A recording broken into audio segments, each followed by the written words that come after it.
there's a million approaches to how you market and advertise your cow herd, and everybody has a different approach. Everybody has a different audience they're trying to reach. But maybe there's something here you can take home.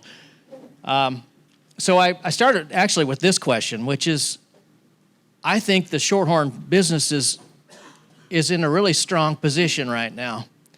And it's kind of on the cusp of even greater growth, I believe. But what is the responsibility from a marketing and advertising standpoint that each individual breeder, like yourselves, shoulders to ensure that the breed continues to grow in the right ways? So I took a little snapshot of 4 shorthorn farms that sell a pretty sizable number of bulls, and this is what the average price since 2019 of those bulls that they sold at their auctions has done the last 6 years. So basically, prices for shorthorn bulls has gone up about 44%. Obviously, there's some inflation there, some crazy things that have happened. But that's a good trend. And it's also something the shorthorn business hasn't really been in the last, I don't know, a couple decades maybe, the commercial bull business. And that's a great trend to see happening there. The other thing is, so what price is one thing, are you selling more bulls? So these 4 farms actually selling pretty considerably more numbers. 228 in 2019, dropped during COVID, and then up to about 300 here this year. So that's a big number. That's a demand. That's a good indicator of demand. You got price and numbers going up. And then you look at the gross dollars that these 4 farms generated just on the sales of their bulls.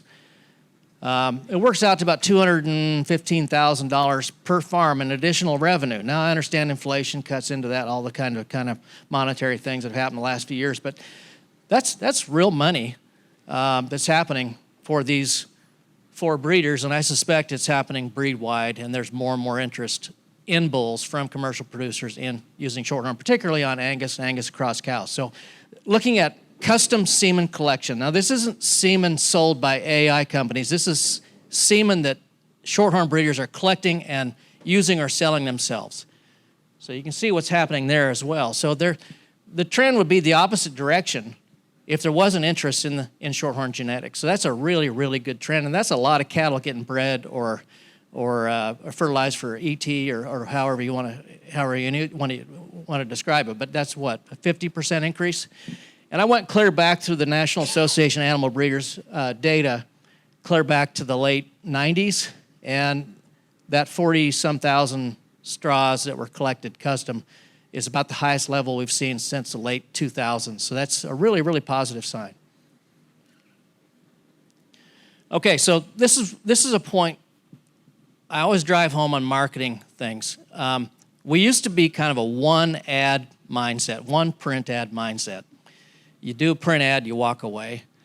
You take one good photo, you walk away. But today, with social media and all the other things that are taking place with the internet and how we communicate with our customers, it's not one thing anymore. It's the sustained effort over time that makes the difference for you as an individual breeder, not just the one ad. Okay, so I always say, good photos are everything. We call it hay in the barn. If you don't have hay in the barn, you can't feed your cows. And if you're not a good photographer, hire somebody who can take good pictures and have them come to your farm in different parts, during different parts of the year. Because people, not only does one photo go stale really quick, a series of photos taken on the same day go stale really quick.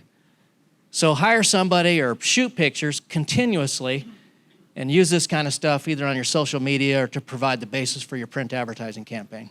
But good photos are everything. Just think of it as hay bales. You got to have hay in the barn to move a lot of different directions. And if you have that asset, those assets in place, you can push in every direction your marketing message. You can't build value without information. And the guys earlier were talking about EPDs and genetic evaluation. That's all great. Here's where the shallow marketing guy comes in. A business card, one business card you pick up at this meeting and put it into your Excel spreadsheet might add $500 to the value of your bulls that you sell next spring or to our heifer next year. That's value. And the best person in the business that has right here, Jay Carlson, he's always got a notepad and he's always collecting business cards, and he takes it home and he has a contact list. Those basic, simple things, a business card, an interaction, get an email address, find out what their website address is, and continue to communicate. But you can't imagine how much value you can create for your cattle just by picking up that business card and getting that email address, because you might get that person to come to your sale next year, and they might bid a lot. They may not buy anything, but if they bid, that's value. Okay, every calf is a story. I'm big on building story around brands, but every calf, every good calf that you have born each year should be a story that you tell continuously to your customers. Here's our 121 out of this cow born last week. We're really like this calf. And then continue to tell that calf story for the next year until you sell him. And tell something different about that calf every time. Don't think of it just as your cow herd, but think of it individual animals you want to market, particularly a shorthorn breed, because a lot of folks are smaller, but you're trying to create value around that individual calf. And each one is a story, not just a calf. And story adds value. One of the mistakes I think that a lot of Seedstock producers make is they make their story about themselves and not about the experience that their customers have with your cattle or your genetics. So don't just talk about yourselves, talk about the experience that your customer had when they bought the bull from you or bought the heifer from you. Tell it that way, flip it inside out, flip the script inside out. Because nobody wants to hear you talk about yourself, but they want to hear about what experiences people had in working with you. The number one question I get is, should I be advertising print? Print is still the anchor of everything you do. It starts there. It's not print versus the world. You have to be in print, but you also have to be in everywhere else to be effective in marketing and advertising today. But don't abandon print. You may be doing a little less of it than you were maybe 10 years ago, but print is what anchors everything. And if you have the assets for print, you're going to have the assets for social media. Okay, so a lot of us don't like doing social media, and it's very important. Hire the right kid to do it for you. There are so many kids in our business that are looking for an opportunity to put something in their portfolio or to prove that they can do things on a marketing or communications front. But it's got to be the right kid. And one of the things that I notice in hiring lots and lots of quote-unquote kids to do marketing and advertising, you got to be really careful not to find the self-promoting kid, because those kinds of kids can do a lot of damage to your brand because they're just looking at ways to promote themselves through your investment. That's a cautionary tale.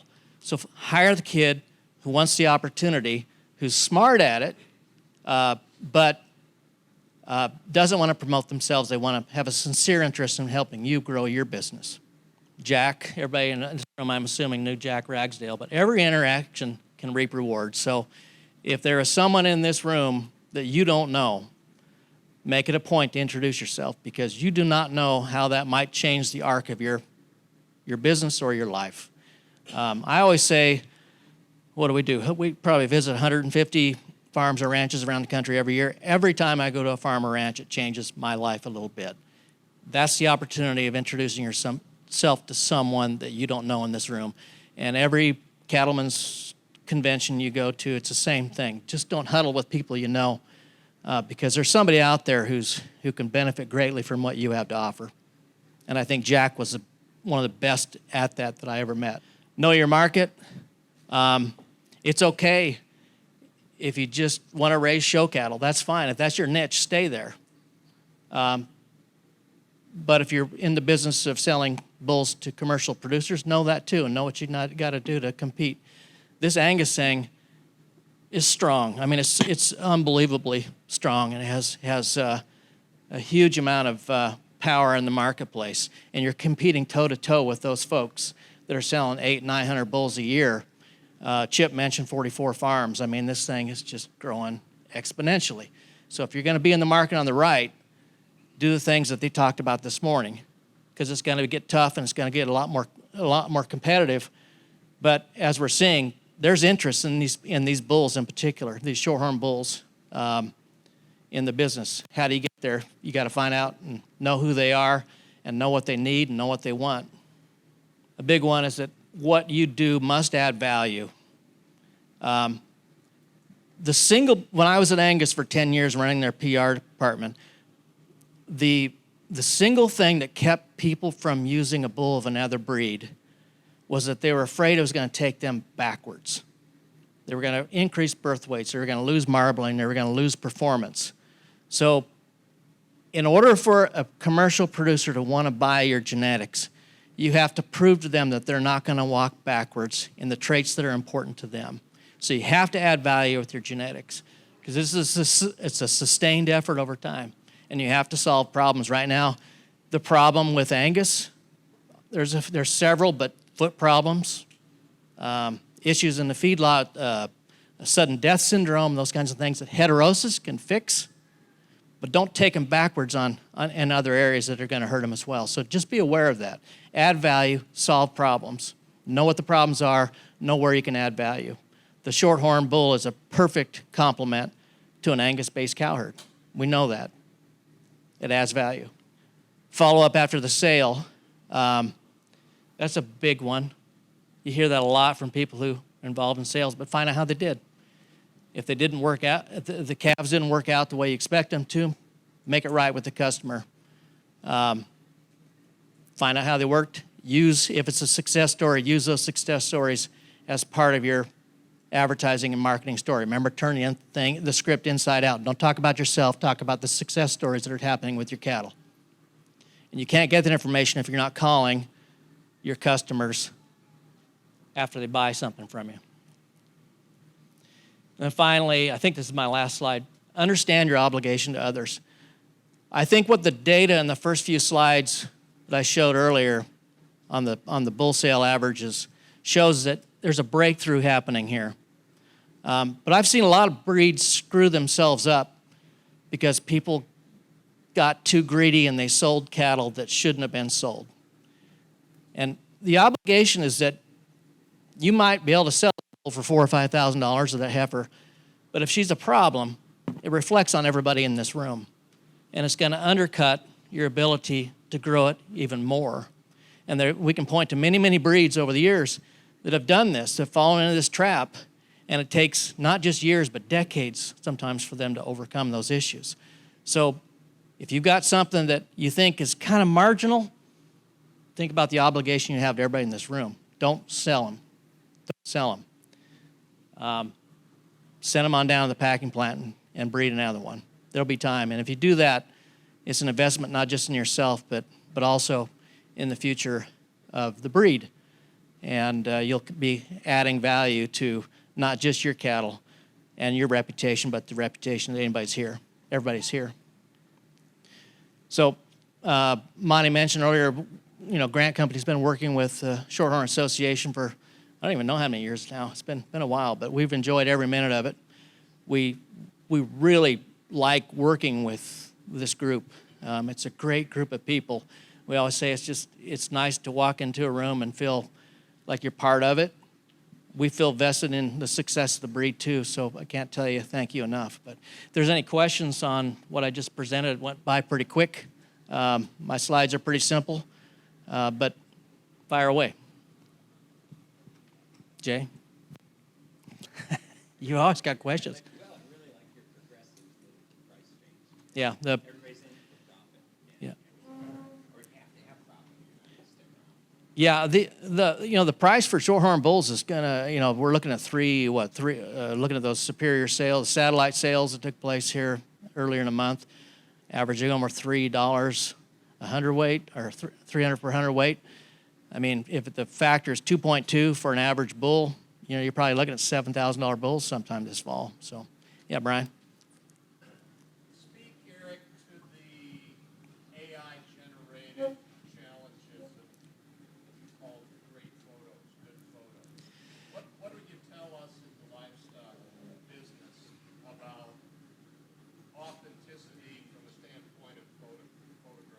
Yeah.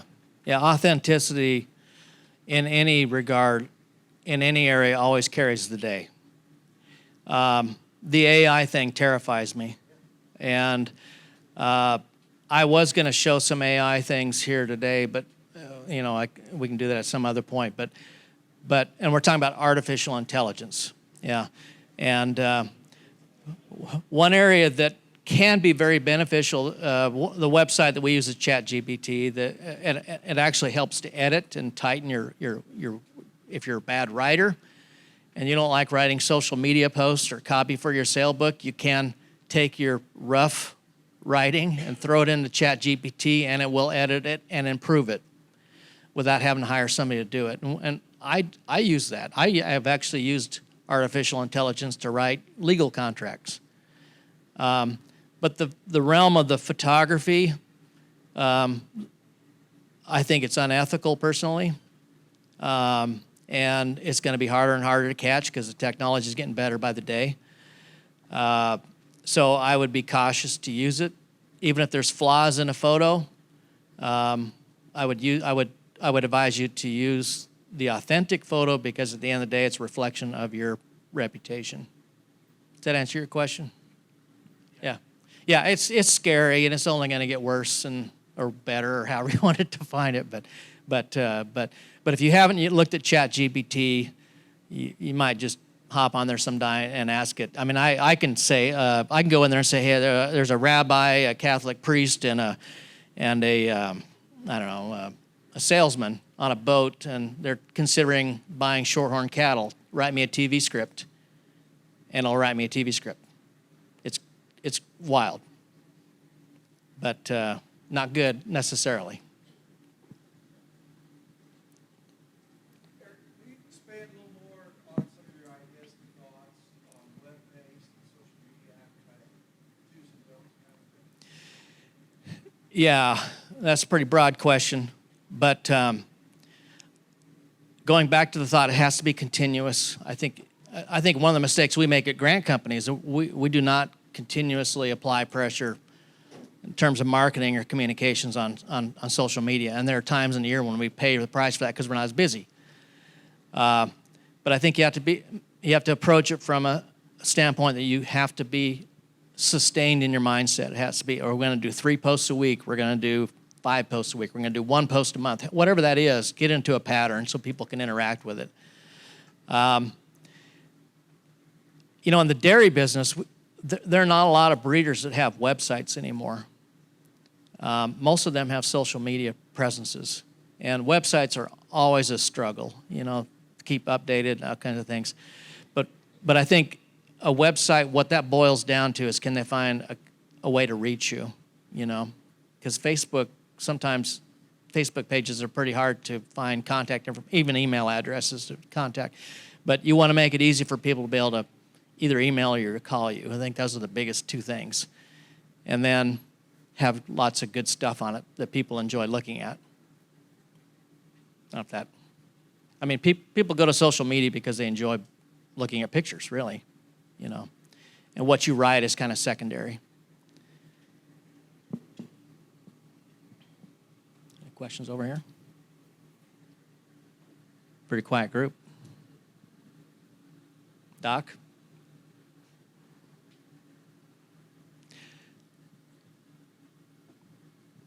Yep. Is there a rule of thumb for how often you think, whoever you're trying to reach, so let's say we're trying to reach a commercial cabinet in Colorado, is there a rule of thumb for how many times a year, how many times a month something needs to be put out there? I know that's going to be, maybe there's such a thing, but Yeah. got any guidelines.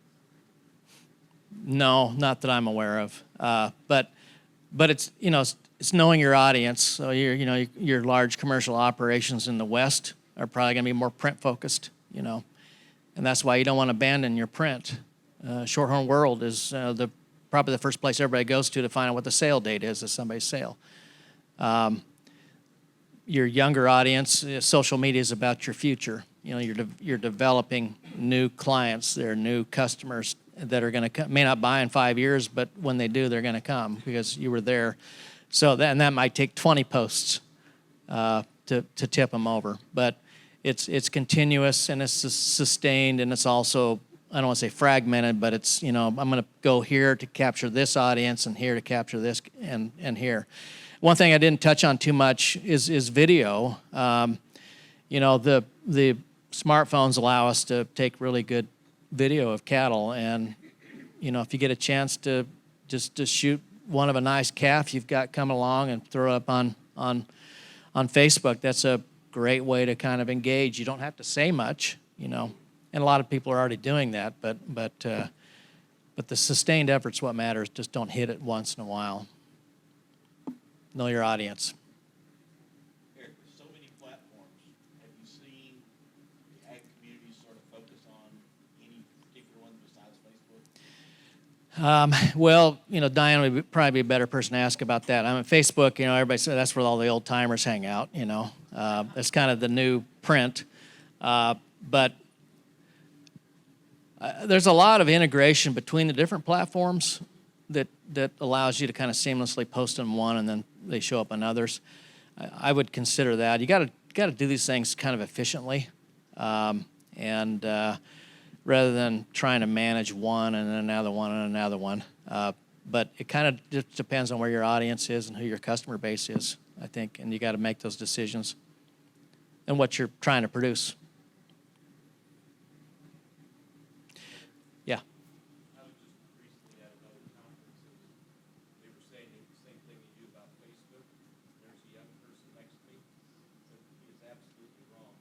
She goes, we go to Facebook to see the pictures and the videos, and to look at Facebook want ads. He said that's where we do a lot of our shopping. So I think, don't assume that those young people aren't there. Because she was like, that's where I go if I want to Yeah. watch a video or buy something. Facebook definitely does have a stigma with the 35 and under crowd. Diane, would you agree with that? Okay, there you go.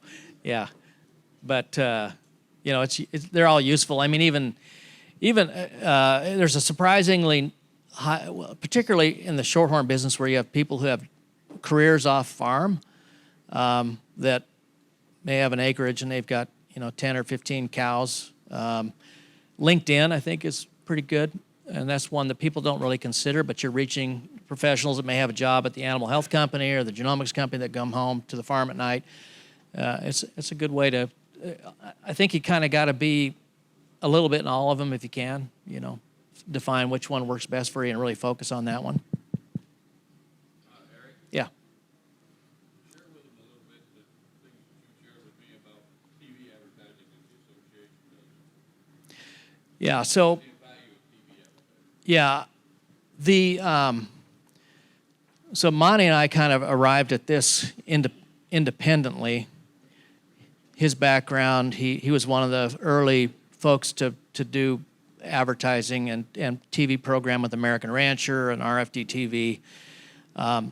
I've built a business around producing a lot of content for RFD TV, and I'm really a huge believer in what that does. And partly the RFD TV programming allows you to concentrate your public relations around an event, an airing of a TV show. So we have one, coming out in September, another one in late January, February. And I think that the RFD TV's content has sold as many bulls or more bulls than about anything that's out there, because it reaches a lot of great people. And Monty and I have had a lot of discussions over the years about how to increase the frequency of some of our TV program with American Rancher, and maybe even launch a shorthorn specific TV show. But it's going to take breeders to want to step up and try it.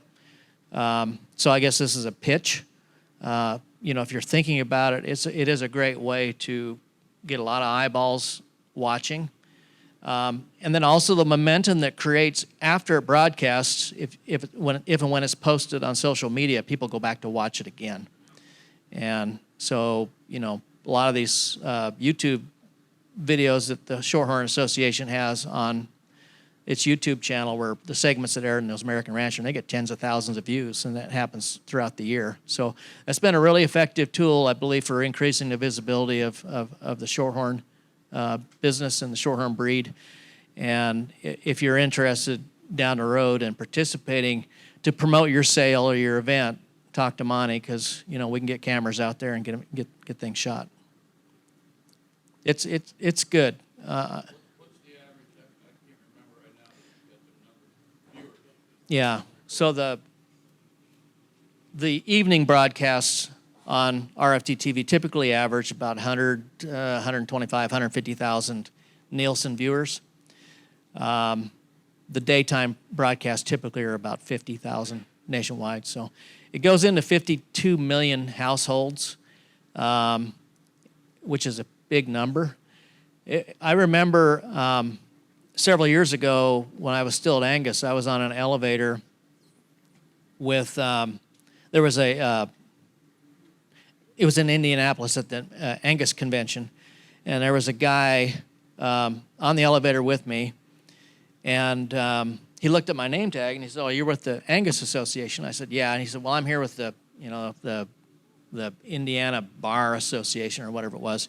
He said, "I just watched, I watch your TV shows all the time on RFD TV." He lives in Indianapolis.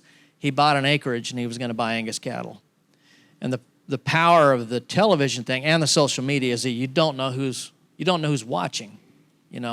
Print, who's getting it pretty much. And that's why the two together are really, really powerful.